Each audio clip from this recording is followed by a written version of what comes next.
In a previous lecture, we discussed a biblical doctrine called progressive sanctification. It means making steady progress in following Christ and living differently. It means increasingly worshiping Jesus, increasingly being changed by Jesus, and increasingly obeying Jesus in all of life. Doing so will make us better at serving, helping, loving, witnessing, and encouraging others toward Him while taking care of the tangible needs of the people we serve. That's both the collective everyone and also the family of God that we serve with along the way. Every chaplain should be committed to continuous personal growth. Remember that second question I asked you to consider. If I became the person God wants me to be, what would that look like? None of us has arrived. We're all a work in progress, and God doesn't require perfection. Thanks. But the Bible does indicate in many ways that God expects progress in our spiritual growth. This requires that we're honest about the person we are now and clear about the person He wants us to be so that we can chart a course and move steadily toward that destination. But how will you answer that question? If you became the person that God wants you to be, what would that look like? You will never fully become that person, not in this life. And so we will consider our chaplain's commitment to growth, not perfection, just growth. We believe personal and spiritual progress is best made in the context of community, like a family on mission together, who helps each other to become increasingly better followers of Jesus. This is why we stress mission in family of faith relationships, doing life together, serving Christ together, seeking to serve the people that you're called to, and then forming those small DNA groups for accountability that we talked about. And so we encourage our chaplains to lead the way for their community to be on mission with Jesus. Having fellow chaplains to be in a DNA accountability group, that can change your life. And it's an awesome way to build spiritual care and chaplaincy in your community as well. There is a biblical cycle of spiritual growth. These things are found throughout the pages of Scripture, and we would describe it as an ongoing process fueled by several spiritual disciplines. This becomes the engine of progress that helps you to know God.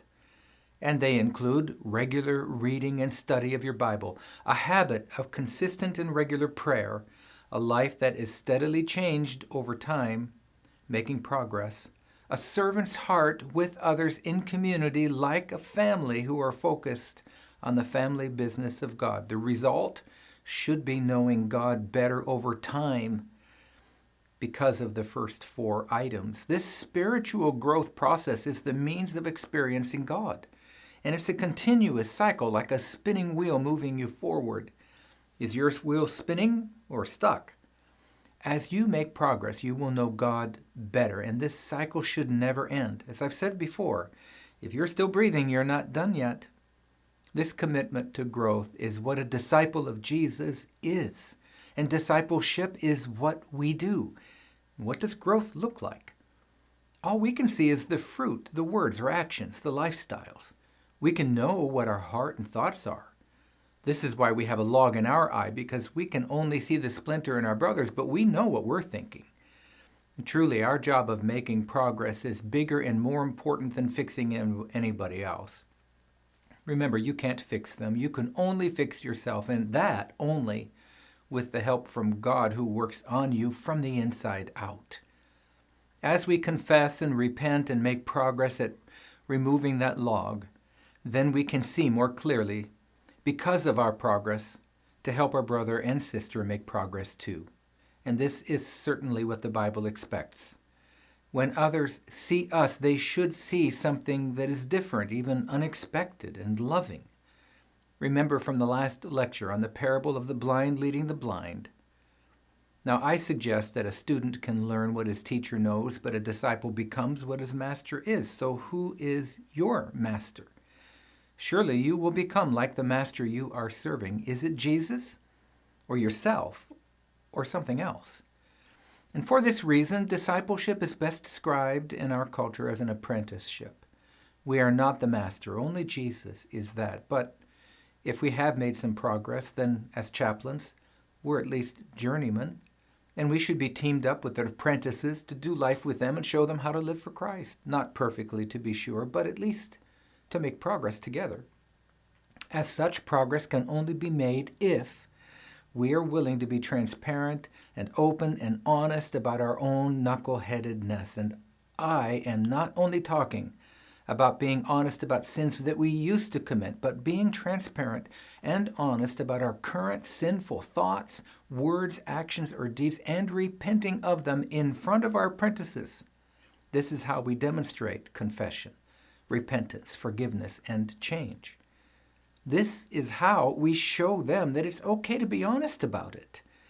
Since part of chaplaincy is to create a space where healing can take place, we have to demonstrate that it is safe to confess our sins to each other.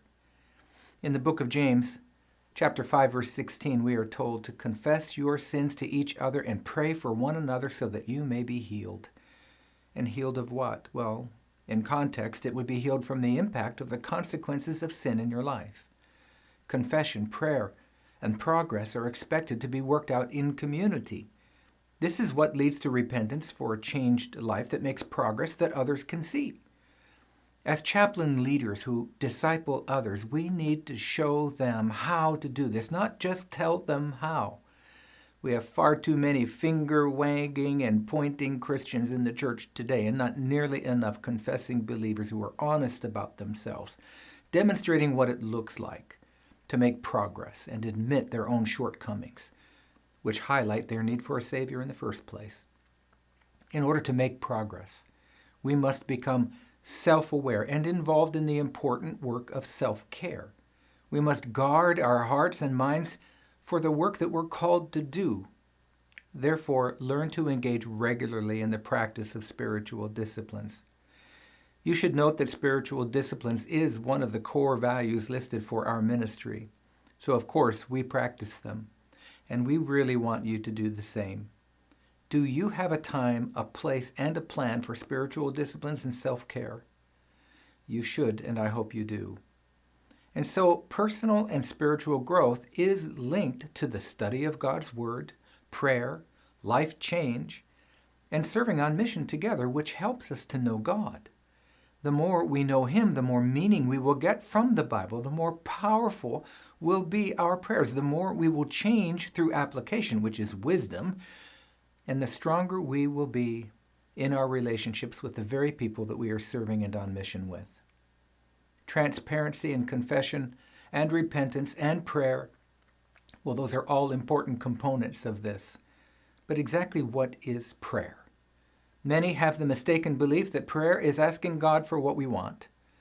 Far too often we want something that God does not want for us.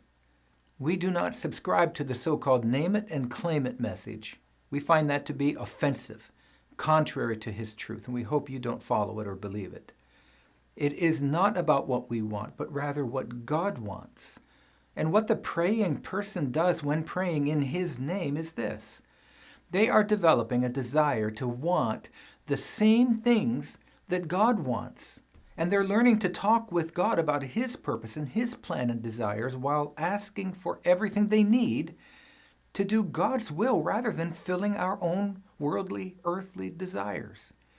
The praying person will learn to trust God for everything they need and submit to Him even when His answer seems to be no to a personal request. We learn to pray for the things that God is already predisposed to give as we stay focused on the family business of God. And what is that business? Well, it produces a particular product. The product is called disciples, the kind who produce other disciples.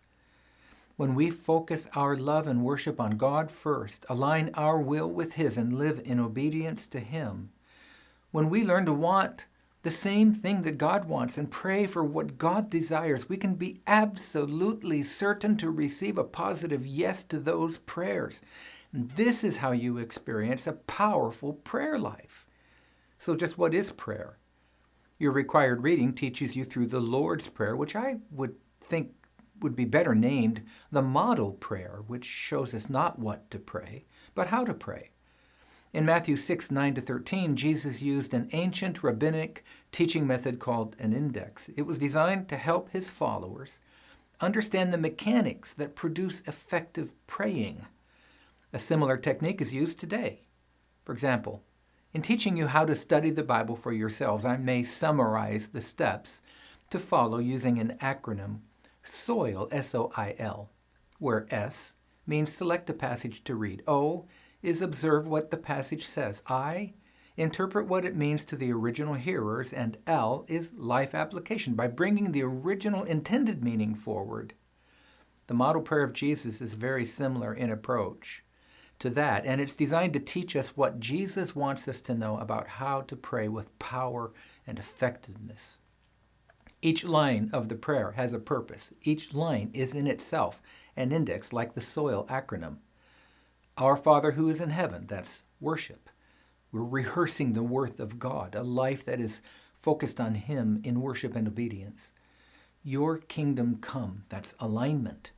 Aligning yourself with God and learning to want the same thing that He wants, followed by your will be done on earth as it is in heaven. That's submission, which implies a life of obedience to Him rather than obedience to our own desires. We cannot pray, your kingdom come, until we let our kingdom go. Then forgive us our debts as we also forgive our debtors. Confession and forgiveness is this one. We confess our sins and forgive others just as Christ has forgiven us. While we were sinning against Him, I might add. In other words, we develop a forgiving nature and we're honest about ourselves. That's followed by do not lead us into temptation, but deliver us from evil. There's your protection, which is to be delivered from a sinful behavior too. Note that protection comes after confession and forgiveness. That's important to observe. Finally, yours is the kingdom and power and glory forever. There's worship again.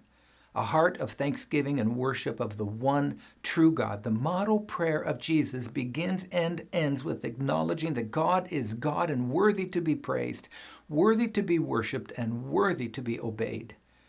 We learn from the model prayer of Jesus that effective prayer depends on true worship, alignment, submission, confession, protection, and even more worship. It should be like that in our prayer life. When we are solid in our knowledge of God, remembering who He is and how He never loses, it should produce a desire in our heart to be aligned with Him.